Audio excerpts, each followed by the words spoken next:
Hello everyone, hope you all are fine. आज हम discuss करेंगे about cost of capital. Okay, start करते हैं. जैसा कि हम सब जानते हैं कि हर एक बिजनेस को रन करने के लिए कैपिटल की रिक्वायरमेंट होती है, यानी फाइनेंस की रिक्वायरमेंट होती है. अब ये जो फाइनेंस है वो हम बहुत सारे सोर्सेज होते हैं हमारे, वहाँ से हम कलेक्ट कर सकते हैं. Like from bank loan, debentures, preference shares, equity shares and many more. मतलब हमारे पास बहुत सारे सोर्सेज होते हैं जहाँ से हम पैसे को अरेंज कर सकते हैं. ठीक है. अब जब हम कैपिटल को अरेंज करते हैं तो जो हमारा सप्लायर होता है कैपिटल का या फंड्स का, वो आपसे कुछ रिटर्न डिमांड करता है. लाइक अब बैंक लोन की बात करें तो जब आप बैंक से लोन लोगे तो क्या कुछ वो रिटर्न मांगेगा? क्या वो इंटरेस्ट चार्ज करेगा? ऑब्वियसली करेगा. तो वो क्या हो जाएगा? Cost of bank loan. ऐसे डिबेंचर्स, जब डिबेंचर होल्डर्स आपकी कंपनी को मनी देंगे तो वो भी कुछ रिटर्न उन्हें भी देना पड़ेगा. उसे क्या बोलेंगे हम? Cost of debentures. अब डिबेंचर्स के केस में हम क्या देते हैं? इंटरेस्ट. ऐसे ही प्रेफरेंस शेयर्स को हम क्या देते हैं? डिविडेंड. और इक्विटी शेयर्स होल्डर्स को भी क्या देते हैं? Dividend. So cost of capital क्या है? कॉस्ट ऑफ कैपिटल वो रेट ऑफ रिटर्न है जो आपको, जिन लोगों ने आपको सप्लाई किया है फंड्स को, उसको पे करना पड़ता है. यानी आप जिस भी सोर्स से पैसे को रिसीव करोगे तो आपको उसके लिए कुछ पे करना पड़ेगा. ऐसा नहीं कि आपके पास पैसा आ जाए, आपने किसी से आज 1 लाख ले लिया और 1 साल बाद या 2 साल बाद आप उसे 1 लाख ही पे कर दो. ऐसा नहीं होता. आपको उसके साथ साथ कुछ इंटरेस्ट, कुछ डिविडेंड, कुछ पे करना पड़ता है एक्स्ट्रा. सो उसे हम क्या बोलते हैं? Cost of capital. मतलब ये जो पैसे को यूज़ करने के लिए हम जो उनको रिटर्न दे रहे हैं उसे क्या बोलेंगे? Cost of capital. क्लियर है? अब अगर हम कॉस्ट ऑफ कैपिटल की बात करें तो कॉस्ट ऑफ कैपिटल क्या है? अब डिफरेंट सेंसेस में वैसे हम इस वर्ड को यूज़ करते हैं. पहला तो हमने सीख लिया कॉस्ट ऑफ कैपिटल क्या है. Cost of capital is the rate of return the company has to pay to various suppliers of funds. Cost of capital वो रेट है जो वेरियस सप्लायर्स ऑफ फंड्स को हमें पे करना पड़ता है.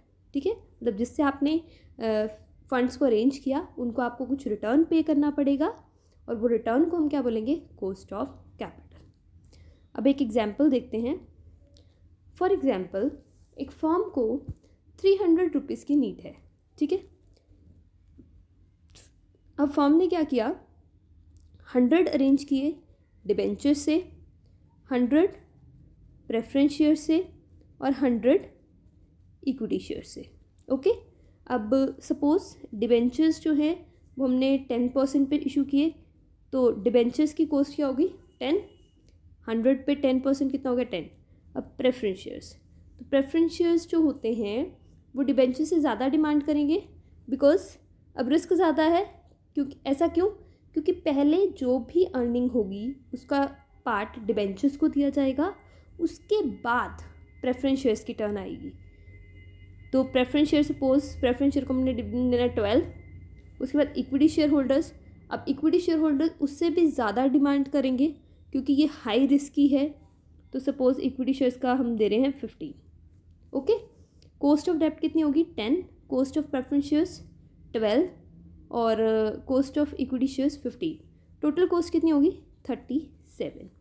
तो ये जो टोटल कॉस्ट है इसी को हम बोलते हैं कंबाइंड कॉस्ट ऑफ कैपिटल या फिर कॉस्ट ऑफ कैपिटल. मतलब ये 300 को यूज़ करने के लिए जो हमें इंटरेस्ट या डिविडेंड पे करना पड़ा उसे हम क्या बोलेंगे? Cost of capital. ठीक है. एक तो ये पर्सपेक्टिव हो गया. दूसरा पर्सपेक्टिव ये है बच्चे कि अब ये देखो, ये जो 300 हमने अरेंज किया उसके लिए आपको कितना पे करना है? 37.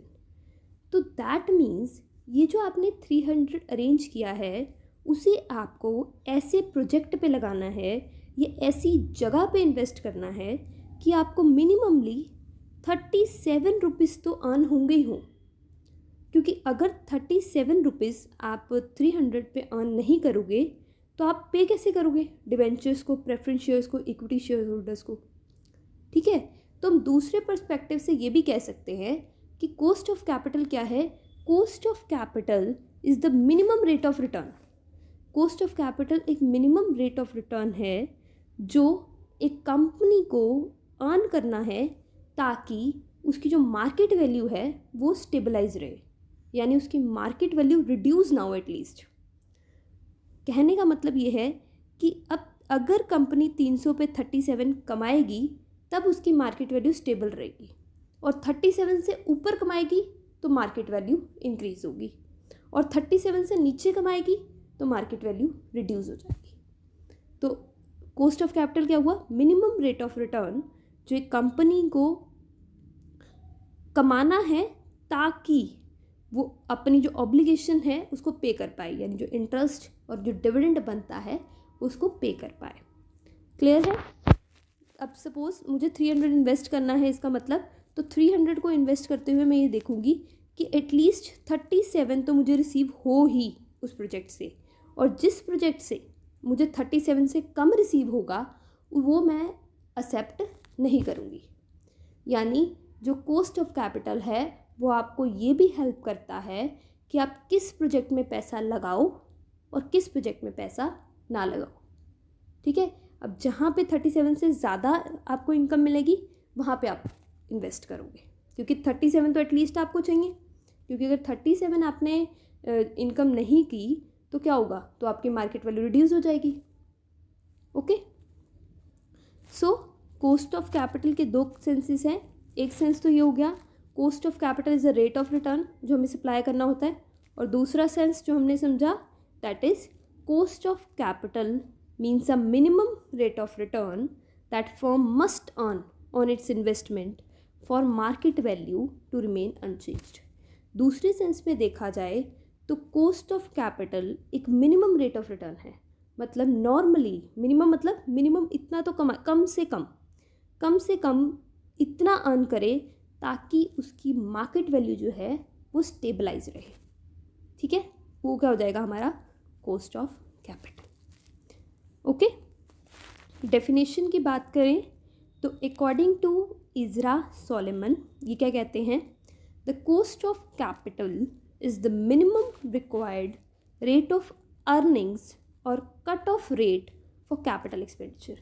कि कॉस्ट ऑफ कैपिटल एक minimum required rate of return है जो आप कैपिटल एक्सपेंडिचर्स के टाइम, मतलब कट ऑफ रेट है, मतलब आप कहीं भी इन्वेस्ट करोगे तो आप ये आपकी कट ऑफ है कि अगर इससे रिड्यूस गया तो आप उसमें इन्वेस्ट नहीं करोगे, और इससे ऊपर जाएगा तो आप उसमें इन्वेस्ट करोगे। यानी हमने जो एग्जांपल की बात करी थी तो उस एग्जांपल में अगर कोई इन्वेस्टमेंट 37 की रिटर्न देगी तो आप उसमें इन्वेस्ट कर सकते हो, मतलब ब्रेक इवन पॉइंट हो जाएगा वो। और अगर कोई 37 से कम करेगी तो आप उसमें इन्वेस्टमेंट नहीं करोगे, और अगर 37 से ज़्यादा होगी तो आप उसमें इन्वेस्टमेंट करोगे। ठीक है, बेसिकली ये होता है कि आप ऐसी जगह इन्वेस्ट करो, ऐसा कैपिटल एक्सपेंडिचर करो कि जो आपकी मार्केट वैल्यू है वो जो मार्केट वैल्यू है वो इंक्रीज़ हो। ओके, अब देखते हैं मेन जो हमारे पास सोर्सेज रहते हैं वो रहते हैं डिवेंचर्स, प्रेफरेंस शेयर्स, इक्विटीज़ और रिटेन्ड अर्निंग्स। मेन ये 4 सोर्सेज होते हैं जहाँ से कोई भी कंपनी पैसा जो है वो अरेंज करती है। ठीक है, अब वो कॉस्ट जो आपको डिबेंचर्स को पे करनी होती है उसको हम डिनोट करते हैं KD से। ओके, वो कॉस्ट जो आपको प्रेफरेंस शेयर्स को पे करनी पड़ती है उसे हम डिनोट करते हैं KP से। वो कॉस्ट जो आपको इक्विटी शेयर होल्डर्स को पे करनी होती है उसे KE से। नेम से क्लियर है, डिबेंचर्स से D, प्रेफरेंस शेयर से P और रिटेन्ड अर्निंग्स में KR। Okay, cost of debentures, cost of preference shares, cost of equity shares, cost of retained earnings. ठीक है, तो जो इन सब की कॉस्ट हो जाएगी उसको हम क्या बोलेंगे, कंबाइंड कॉस्ट या फिर कॉस्ट ऑफ कैपिटल, या फिर कह सकते हैं वेटेड कॉस्ट ऑफ कैपिटल। यानी जब हम कॉस्ट ऑफ कैपिटल की बात कर रहे हैं इसका मतलब हम सब सोर्सेज के कॉस्ट की बात कर रहे हैं, ठीक है। और इसको हम नोट करते हैं KO और KW से, ओके। अब देखो, अगर हम कॉस्ट ऑफ डिबेंचर्स की बात करें तो कॉस्ट ऑफ डिबेंचर्स क्या होती है? बेसिकली इंटरेस्ट किसको पे करते हैं हम? डिबेंचर्स को। कॉस्ट ऑफ प्रेफरेंस शेयर्स की बात करें तो ये क्या होती है? डिविडेंड होता है, वो आपको किसको पे करना होता है? प्रेफरेंस शेयर्स को। ऐसे ही डिविडेंड इक्विटी शेयर्स होल्डर्स को जो पे किया वो उसकी कॉस्ट हो गई। Next is retained earnings. Retained earnings की जो कॉस्ट होती है उसको हम पे नहीं करते, बस ये एक अपॉर्चुनिटी कॉस्ट होती है। यानी वो हम ये कहते हैं कि अगर हम इस मनी को यहाँ इन्वेस्ट ना करते, मतलब अपने प्रोजेक्ट में ना लगाते, तो कहीं और लगाते, हो सकता है बैंक में रखते या फिर किसी और शेयर्स में लगा देते, तो वहाँ से कुछ इंटरेस्ट आता या डिविडेंड आता, ठीक है। तो जो रिटर्न अर्निंग्स है उसमें हम अपॉर्चुनिटी कॉस्ट को कंसीडर करते हैं कि जो हमने अपॉर्चुनिटी गवाई उसकी कॉस्ट क्या है। दैट मीन्स इन तीनों की कॉस्ट और इस कॉस्ट में डिफरेंस है। डिबेंचर्स की कॉस्ट, प्रेफरेंस शेयर्स की और इक्विटी की जो कॉस्ट होती है उसे हम बोलते हैं एक्सप्लिसिट कॉस्ट, मतलब वो कॉस्ट जिसको एक्चुअल में आपको पे करना पड़ता है, यानी we can say out of the pocket cost, ठीक है। क्योंकि अब डिबेंचर्स की बात करें तो इंटरेस्ट पे करना पड़ेगा, प्रेफरेंस और इक्विटी की बात करें तो डिविडेंड पे करना पड़ेगा, तो ये कौन सी कॉस्ट हो जाएगी? एक्सप्लिसिट। और रिटेन्ड अर्निंग की जो है कॉस्ट उसको हम बोलते हैं इम्प्लिसिट कॉस्ट, बिकॉज यहाँ पे हम एक्चुअल में किसी को पे नहीं करते, बट हम ये कहते हैं कि अगर हम ये पैसा यहाँ ना लगाते तो कहीं और लगाते तो वहाँ से इंटरेस्ट आता। तो ये क्या है?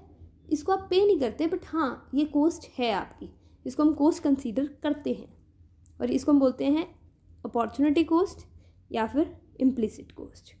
क्लियर है? चलो अब नेक्स्ट टॉपिक है हमारा classification of cost of capital. अब कॉस्ट के हमारे पास बहुत सारे टाइप हैं, वन बाय वन उनको डिस्कस आउट करते हैं।